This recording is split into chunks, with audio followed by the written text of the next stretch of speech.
तो शांग-ची रिलीज होने से पहले मुझे कई सारे कमेंट्स मिल रहे थे जिसमें मुझे 10 रिंग्स, इन्फिनिटी स्टोन्स और मदर बॉक्स को कंपेयर करना था।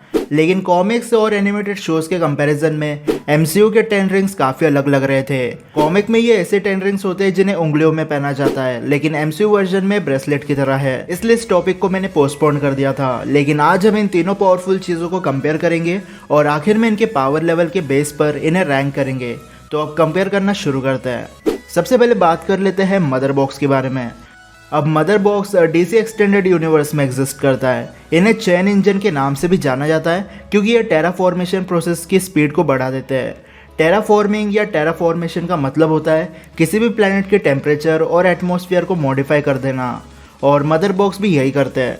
हज़ारों साल पहले जब स्टेफन वुल्फ, या अगर आप नॉन कैनन फॉलो करते हो तो डार्क साइड, जब प्लैनेट अर्थ पर आया था तब वो अपने साथ 3 मदर बॉक्स लेकर आए और उनके फ्यूजन प्रोसेस के चलते अर्थ का एटमॉस्फेयर चेंज होने लगा। Basically mother box planet earth को एपोकलिप्स बनाने वाला था।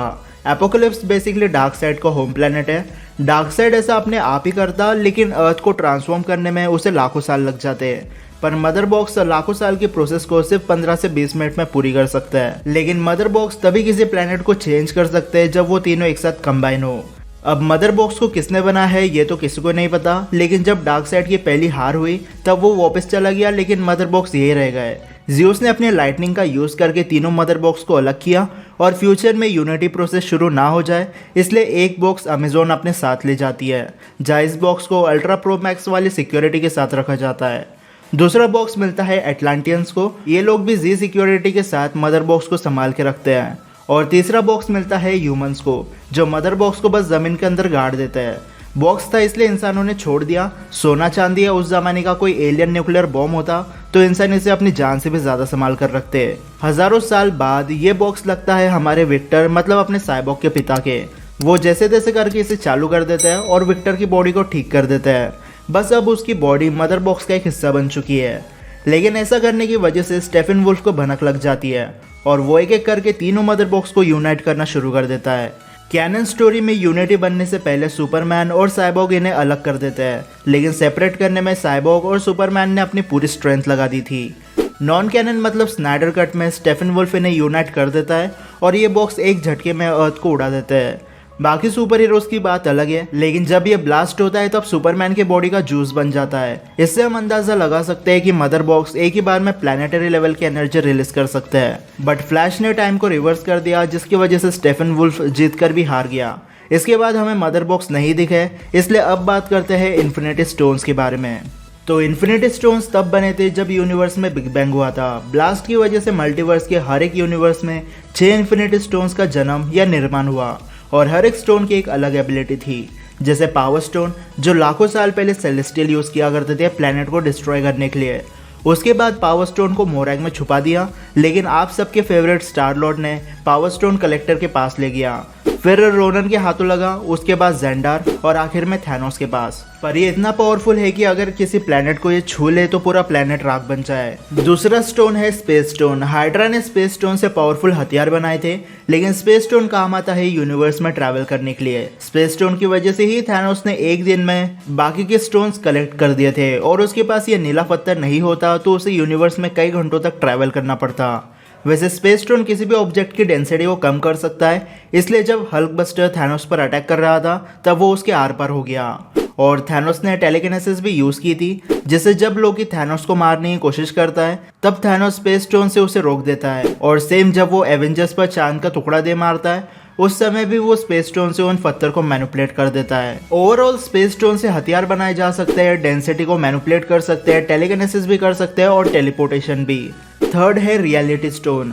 बेसिकली अपने नाम की तरह ये रियलिटी को चेंज कर सकता है। इसके लिए भी हजारों सालों से लड़ाई हो रही है। जैसे लाखों साल पहले बोर और मेलिकेथ इसके लिए लड़ रहे थे, उसके कई सेंचुरीज बाद थॉर और मेलिकेथ इसके लिए फाइट कर रहे थे, और बाद में थैनोस ने इसे कलेक्टर से छीन लिया। रियलिटी स्टोन से थैनोस वो सब कुछ कर सकता है जो वो सोच सकता है, लेकिन अभी तक किसी ने भी रियलिटी स्टोन को उसके फुल पोटेंशियल पर यूज नहीं किया। फोर्थ स्टोन है सोल स्टोन। रेड स्कल के हिसाब से इस स्टोन का ओहदा बाकी सारे स्टोन से बढ़कर है, और इसे सिर्फ वही ले सकता है जो अपने सबसे प्यारी चीज़ को सेक्रीफाइस करे, जैसे थैनोस ने गमोरा को किया था। और व्हाट इफ में पता नहीं अल्ट्रॉन ने किसको सेक्रीफाइस किया, लेकिन उसके पास भी सोल स्टोन था। लेकिन अभी तक किसी ने भी सोल स्टोन को अच्छे से यूज़ नहीं किया है। थैनोस ने डॉक्टर स्ट्रेंज के क्लोन्स को हटाने के लिए सोल और पावर स्टोन का यूज़ किया था, और व्हाट इफ में भी अल्ट्रॉन ने कॉम्बिनेशन में यूज़ किया। लेकिन इन्फिनिटी वॉर के डिलीटेड आर्ट्स में थैनोस ने सोल स्टोन का यूज़ करके गार्डियंस ऑफ द गैलेक्सी के सोल को उनके बॉडी से अलग कर दिया था। अगला स्टोन है टाइम स्टोन। बेसिकली ये टाइम को मैनिपुलेट करता है।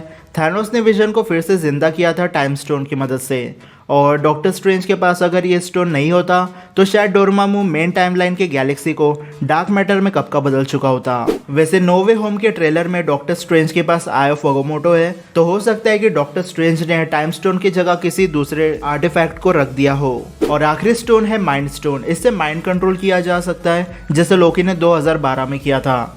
विजन का पावर सोर्स भी माइंड स्टोन ही था, लेकिन विजन ने कभी किसी का माइंड कंट्रोल तो नहीं किया, लेकिन वो इस स्टोन से एनर्जी बीम प्रोड्यूस कर सकता था। और वंडा और क्विक सिल्वर को भी अपनी पावर इस स्टोन से मिली थी। और एमसीयू में तो 6 स्टोन एग्जिस्ट करते हैं, और थैनोस का बस एक गोल था कि स्नैप करके हाफ ह्यूमैनिटी को खत्म कर देना, इसलिए वो इन्फिनिटी स्टोन्स को सोच समझ कर यूज कर रहा था। लेकिन अगर आपको इन्फिनिटी स्टोन्स को उसके फुल पोटेंशियल पर यूज होते हुए देखना है तो आप वॉचर वर्सेस अल्ट्रॉन की फाइट देख लो। अल्ट्रॉन रियलिटी स्टोन से अपनी आर्मी बनाता है, पावर स्टोन से एसगार्ड को डिस्ट्रॉय कर देता है, इतना बड़ा बन जाता है कि पूरी गैलेक्सी को चबाकर उसे डिस्ट्रॉय कर देता है। और इन्फिनिटी स्टोन्स की वजह से उसके पंच इतने स्ट्रॉन्ग हो गए थे कि मारने पर सीधा वहाँ की रियलिटी चेंज हो रही थी। अब बात करते हैं 10 रिंग्स की। कॉमिक्स में तो ये 10 अंगूठियाँ होती है, लेकिन मूवीज में ये ब्रेसलेट की तरह है। वैसे मैंड्रिन की प्राइमरी वेपन थे, बट मैंड्रिन को भी नहीं पता कि इन रिंग्स को किसने बनाया है। ये रिंग्स उसे आज से हजारों साल पहले मिले थे, और तब से मैंड्रिन की एज वैसी की वैसी ही है। बेसिकली इन रिंग्स ने उसकी स्ट्रेंथ बढ़ा दी थी और उसे इमॉर्टल बना दिया। अब इमॉर्टल वर्ड से यहाँ कंफ्यूज मत होना, इमॉर्टल मतलब वो बूढ़ा होकर नहीं मरने वाला। मैंड्रिन ने कई सेंचुरीज तक गलत काम किए, जैसे किंगडम्स को हथिया लेना, गवर्नमेंट को बर्बाद करके रख देना और ऐसे ही बहुत कुछ।